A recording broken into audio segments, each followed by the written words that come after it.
Dans notre région, la qualité de l'air est sous la surveillance bienveillante d'Atmo Picardie depuis plus de 30 ans.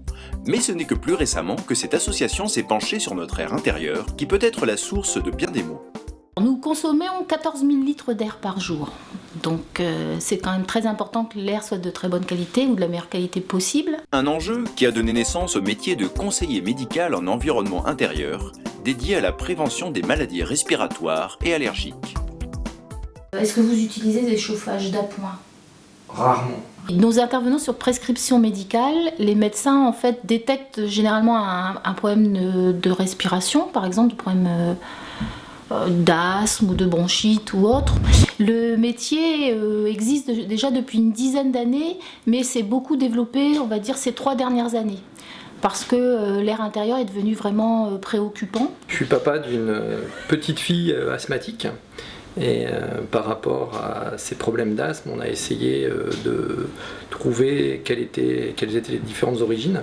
Et avec le centre de la qualité d'air qui est à Amiens au CHU Nord, on nous a invités à faire diverses investigations et notamment voir s'il n'y avait pas des problématiques liées à la qualité de l'air intérieur de notre pavillon.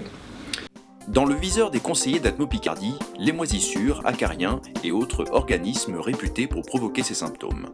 L'objectif est d'en déterminer les sources et quantités grâce à un appareillage très pointu et des analyses en laboratoire, mais ce n'est pas tout. Tout d'abord, on a eu un questionnaire qui lui a permis de cibler un petit peu les différentes sources possibles dans notre pavillon et puis connaître un petit peu plus nos habitudes de vie.